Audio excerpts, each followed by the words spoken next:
तुमने तो मुझे डरा ही दिया। मैं डरने की चीज थोड़ी हूँ, प्यार करने की चीज हूँ। धीरज ने सुसाइड नहीं किया है, उसका मर्डर हो गया। ये बात पुलिस को पता चल गई है।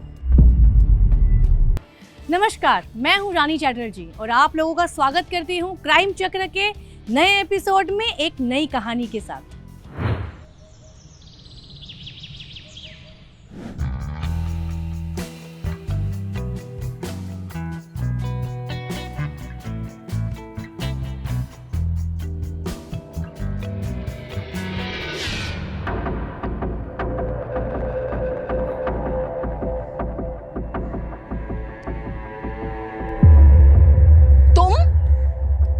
तुम्हारी हिम्मत कैसे हुई मेरे घर आने की? अमीर आदमी मिला नहीं कि तू मुझे भूल गई। तेरा पति हूं मैं। पति है नहीं, पति था। तलाक हो गया है तेरा मेरा। हाँ, तलाक तो हो गया है, पर क्या करूं, तुझे भुलाया नहीं जाता। तो चीज ही ऐसी है और तुझ पे पहला हक सिर्फ मेरा है। कोई हक नहीं है, और अगर आज की बात दिखा ना यहाँ, नहीं तो क्या क्या करेगी? पुलिस को बुलाऊंगी। पुलिस में जाने की सोची भी ना तो तुझे वो तेरे नए आइटम को ना भगवान के पास पहुंचा दूंगा। वहीं लिखवाती रहना कंप्लेंट। तुझे चाहिए क्या? क्यों मेरे पीछे पड़ा हुआ है? मैं ना तुझे सुकून से रहते हुए देख नहीं सकता, और तेरे कारण ही तो मेरी जिंदगी बर्बाद हुई है। तुझे तो मिल गया नया लौंडा, पर मेरा क्या? दफा हो जाए यहाँ से, और तू भी दूसरी शादी कर ले जैसे तूने कर ली। ये औरत, अभी तो मैं जा रहा हूँ। तेरा हिसाब ना मैं जल्दी करूंगा।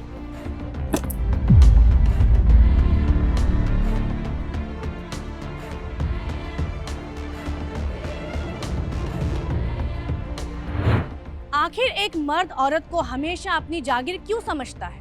मर्दों को क्यों ऐसा लगता है कि एक समाज के इस बाजार में औरत एक ऐसा खिलौना है जिसे जब मन चाहे वो खेल सके और उसे जैसे चाहे वैसे रख सके, और जब मन भर जाए तो उसे फेंक दे, पर फिर मन मचले तो उसे दबोच सके। रेशमा और राजा का तलाक हो चुका था और रेशमा ने धीरज नाम के एक व्यक्ति से दूसरी शादी कर ली थी, पर उसका पहला पति राजा अब भी उसके पीछे पड़ा था और उसकी खुशियों में ग्रहण की तरह लगा हुआ था।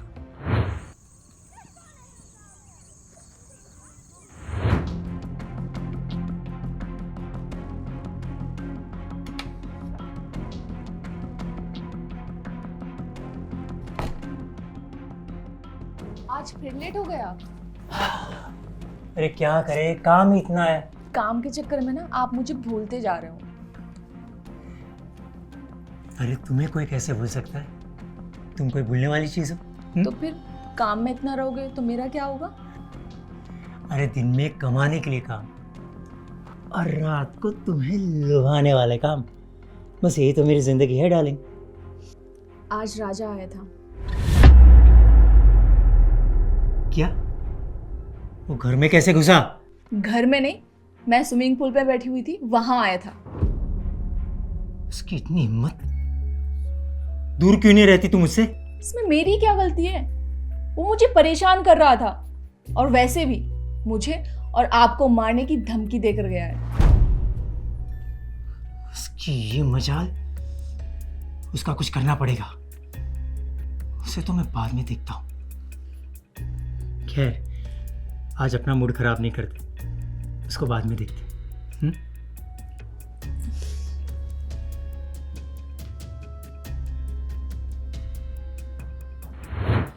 रेशमा अपने पहले पति राजा से डिवोर्स लेकर अपने दूसरे पति धीरज के साथ हंसी खुशी अपनी जिंदगी बिता रही थी, पर यह बात राजा को रास नहीं आई। आखिर क्यों इंसान जिसके इतने करीब होता है उसका ही दुश्मन बन बैठता है? जिसके साथ कभी जीने मरने की कस्में खाता है उसका जीना ही मुश्किल कर देता है। क्या यही इंसानियत है?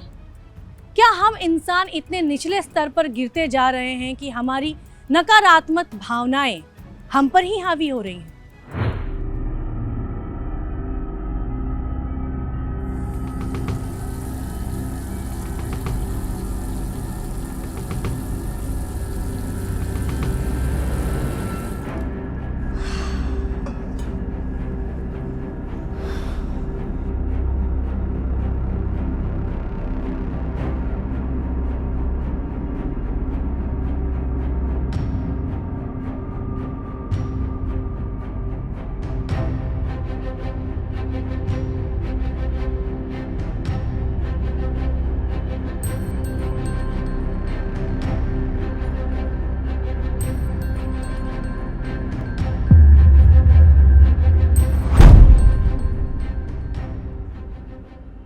तुम्हारी बड़ी याद आ रही थी। अब क्यों याद आ रही है? जब छोड़ के गए थे तब तो पलट के भी नहीं देखा। वो क्या है ना, अब तुम्हारे बिना अब दिल नहीं लगता। देखो, मेरे करीब मत आओ, नहीं तो क्या? नहीं तो क्या? बस करो आदित्य। मैं तुझे छोड़ा है, तलाक नहीं दिया, इसलिए अब भी हक है मेरा।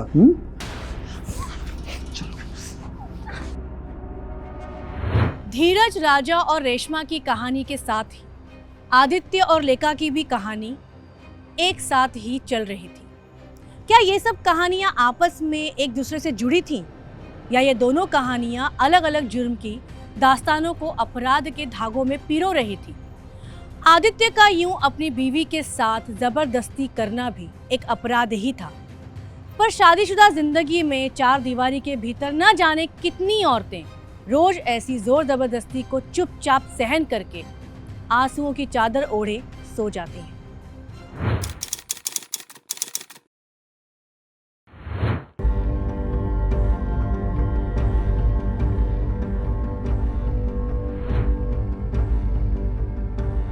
सर, ये रंगनाथ मर्डर केस की फाइल है, डीएसपी साहब ने मंगवाई थी।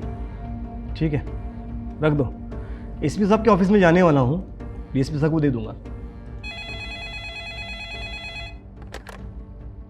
यस? क्या? कहाँ? ठीक है, हम अभी पहुँचते हैं। गाड़ी निकालो। सर,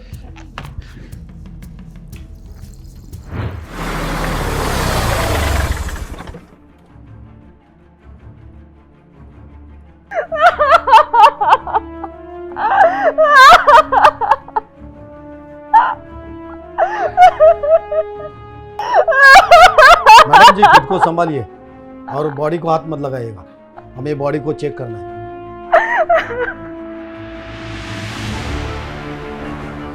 एकदम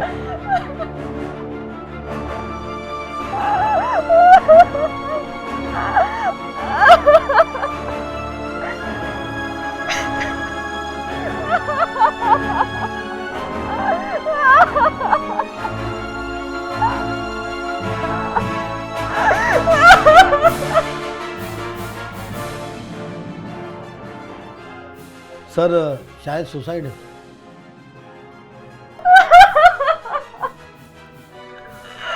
कल तक सोचने वाले थे, आज पता नहीं क्यों उन्होंने सुसाइड कर लिया। मैडम प्लीज संभालिए अपने आप को। मैडम आपको हमारे साथ पुलिस स्टेशन चलना होगा, तो जरूर पूछताछ के लिए। यादव सर, बॉडी को पोस्टमार्टम के लिए भेज दो।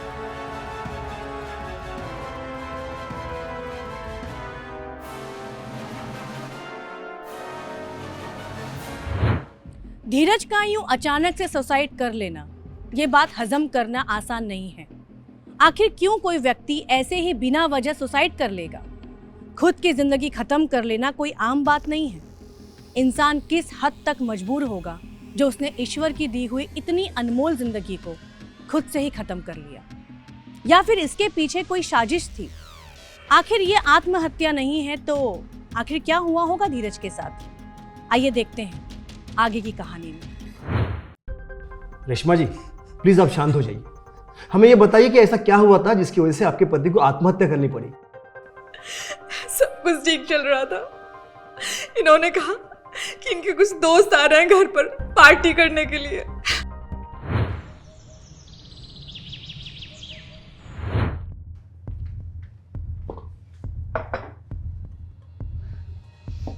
रेशमा मेरी जान।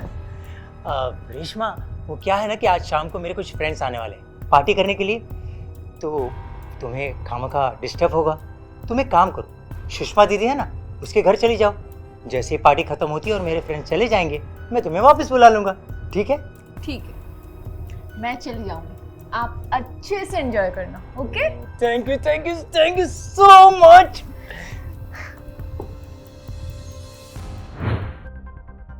फिर मैं सुषमा दीदी के यहाँ चली गई। बहुत देर तक इनका कॉल नहीं आया तो मैं वहीं रुक गई। सुबह आकर देखा तो उन्होंने जहर खाकर आत्महत्या कर ली। आत्महत्या करने की कोई वजह, मानसिक तनाव या कोई मसला? जी, मानसिक तनाव ऐसा तो कुछ नहीं था, लेकिन हो सकता है मेरे एक्स हस्बैंड।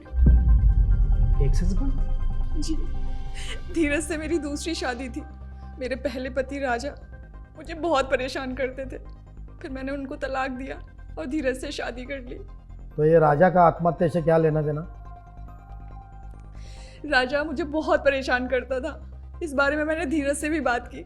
धीरज ने कहा कि वो उनसे बात करेंगे। मुझे लगता है कि राजा ने ही मजबूर किया है धीरज को, नहीं तो धीरज कभी आत्महत्या नहीं करते। इस राजा को उठाओ। Yes sir.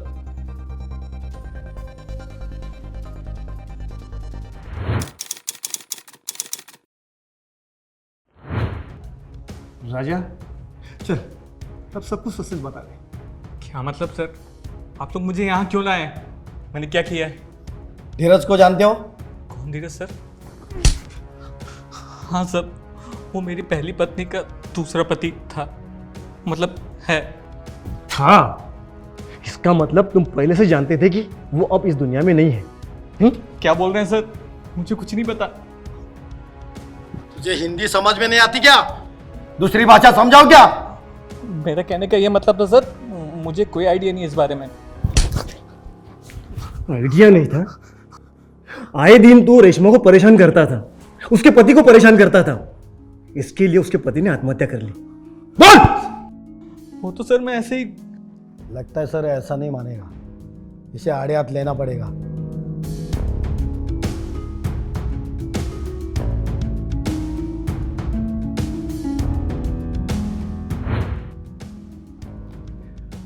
यादव, मुझे ये मामला आत्महत्या का नहीं लग रहा है। क्यों सर? हमें तो वहाँ से पॉइजन की बोतल मिली थी। पॉइजन की बॉटल तो मिली, लेकिन पॉइजन पीने के बाद इंसान के मुंह से झाग निकलता है, वो तो कहीं दिखा नहीं। ना ही वो झाग कहीं आजू बाजू में पड़ा हुआ मिला, कोई सबूत नहीं। उसके गर्दन पर मार्क था, इसका मतलब गला दबाकर उसकी हत्या की गई है। पोस्टमार्टम की रिपोर्ट थोड़ी देर में आ रहे थे।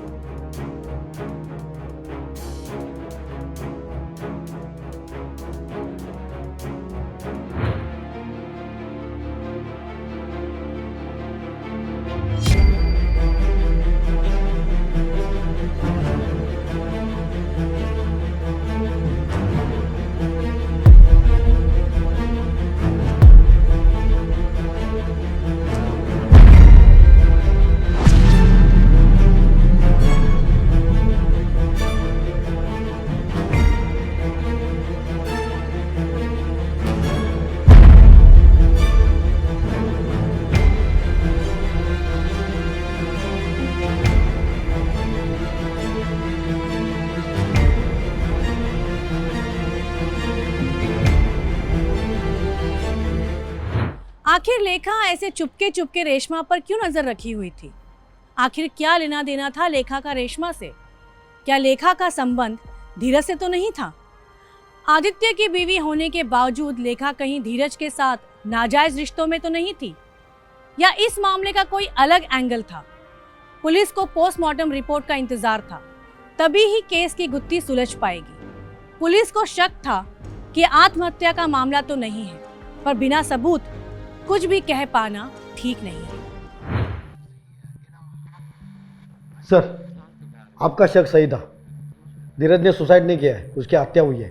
ये देखिए पीएम रिपोर्ट।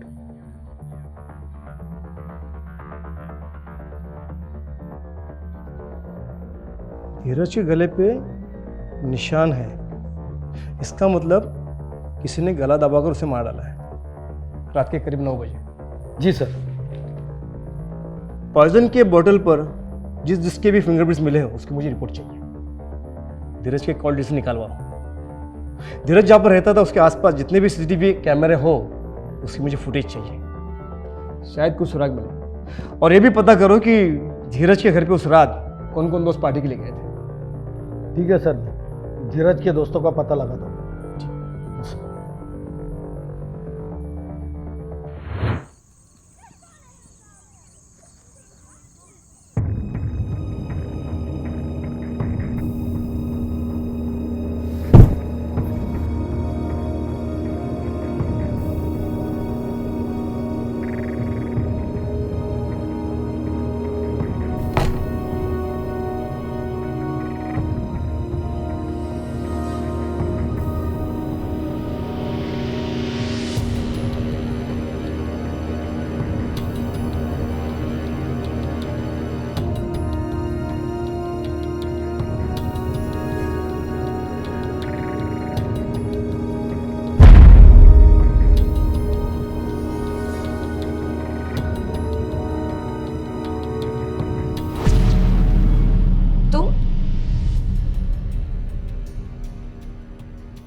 मुझे मिस कर रही थी ना। तुम अंदर कैसे आए? मैं जब भी चाहूँ तुम्हारे करीब आ सकता हूँ, मुझे कौन रोकेगा? देखो, मैं पुलिस कंप्लेंट कर दूंगी तुम्हारी। जाओ करो, पुलिस कंप्लेंट करो, उसके बाद क्या होगा? मैं जेल जाऊंगा, बाद में मैं बाहर आ जाऊंगा, उसके बाद तुम्हारा क्या होगा? क्यों पड़े हो मेरे पीछे? मैं क्या पड़ा हूं तुम्हारे पीछे? मैं तो बस तुम्हें प्यार करना चाहता हूं, बताओ कैसा है?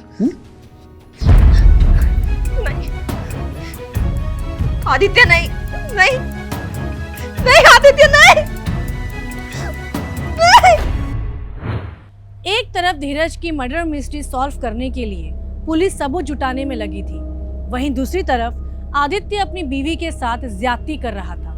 आखिर क्या राज था लेखा की जिंदगी का? आखिर किस तरह वह धीरज से जुड़ी थी और क्यों आदित्य उसके साथ ऐसे पेश आ रहा था?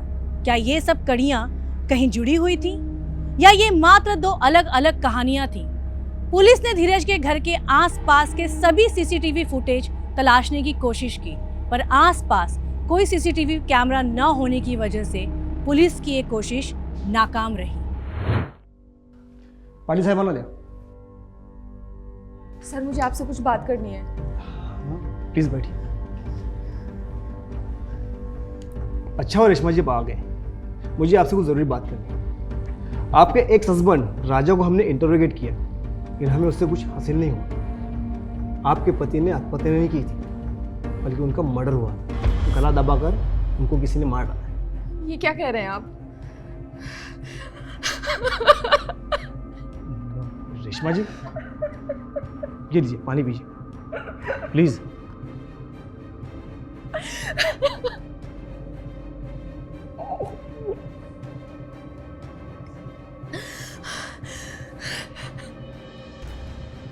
सर मुझे बहुत डर लग रहा है। कल मेरे घर के बाहर एक औरत मुझे छुप छुप कर देख रही थी और जैसे मैं बाहर गई तो वो चोरों की तरफ भाग गई। अब बिल्कुल चिंता ना करें, हम उस औरत का पता लगाएंगे। हमें ये बताइए कि आपके पति के साथ उस दिन पार्टी में कौन कौन शामिल था? सर मुझे कोई आइडिया नहीं है। मेरे पति अपने दोस्तों के बारे में कुछ भी शेयर नहीं करते थे मुझसे। ठीक है, अभी आप जा सकती हैं। जैसे हमें कुछ पता चलेगा हम आपको इन्फॉर्म करेंगे।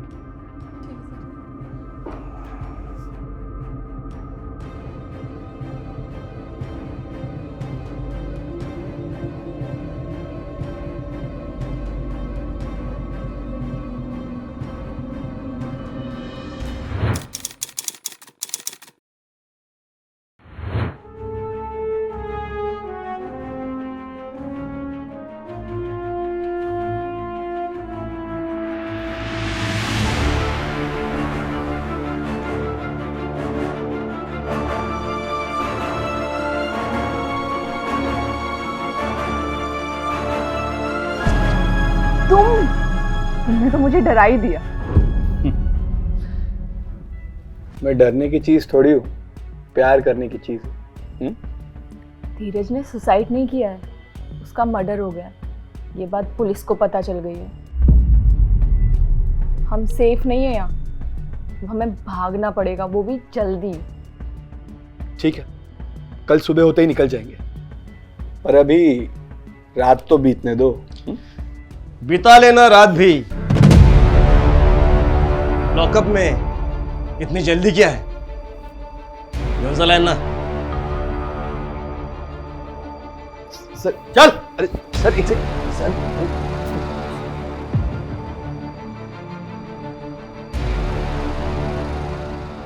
पुलिस इंस्पेक्टर के कहने पे पीएसआई ने धीरज और रेशमा के कॉल डिटेल्स निकाले।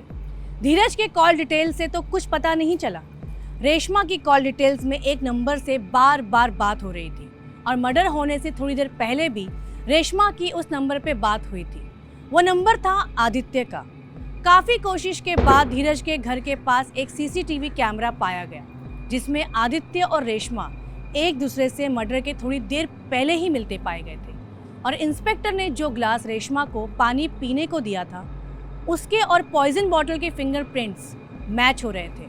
तभी पुलिस का रेशमा पे शक यकीन में बदल गया। धीरज को क्यों मारा? बोलो। सर, मैं और रेशमा एक दूसरे से प्यार करते थे और रेशमा की धीरज से दूसरी शादी हुई थी और मैं भी अपनी पत्नी से अलग रहता था और हमारे प्यार के बीच में सिर्फ एक ही कांटा और वो था धीरज। उसे मारे बिना हम एक नहीं हो सकते थे। इसलिए उसको रास्ते से हटाने के लिए उस रात हमने उसकी चाय में बेहोशी की दवा मिला दी और जब वो बेहोश हो गया तो आदित्य ने रस्सी से उसका गला घोट दिया। मैंने चाय में बेहोशी की दवा मिला दी है, वो चाय पीकर बेहोश हो गया।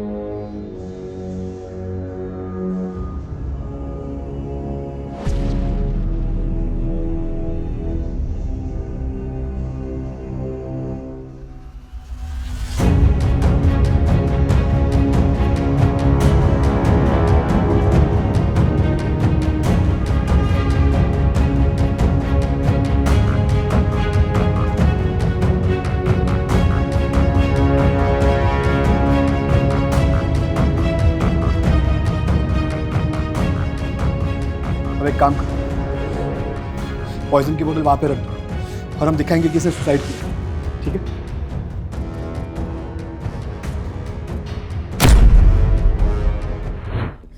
फिर पॉइजन की बोतल हमने बाहर रखी और सोचा कि इसको सुसाइड डिक्लेयर कर देंगे। हलवा है गुनाह करके उसको छुपाना।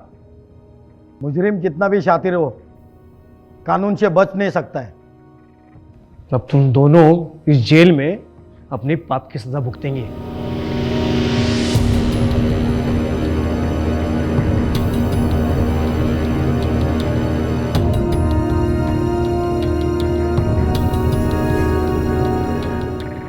एक तलाक होने के बाद भी दूसरे पति के होते हुए एक प्रेमी रखना, ये रेशमा की किस तरह की मानसिकता थी और अपनी पत्नी लेखा को दर्द देके रेशमा से प्यार करने का आदित्य का एक कैसा पागलपन था। आखिर लोगों को हो क्या गया है? क्या जीवन जीने का यही तरीका है? हमें एक ऐसे समाज का निर्माण करना चाहिए जिसमें हमारे आदर्शों और उसूलों से अच्छाई की महक आए, ना कि गुनाहों की बदबू। और इसी के साथ मैं नानी चैटर्जी विदा लेती हूँ। फिर मिलेंगे क्राइम चक्र के अगले एपिसोड में एक नई कहानी के साथ। तब तक सतर्क रहिए, सावधान रहिए और देखते रहिए क्राइम चक्र। जय हिंद।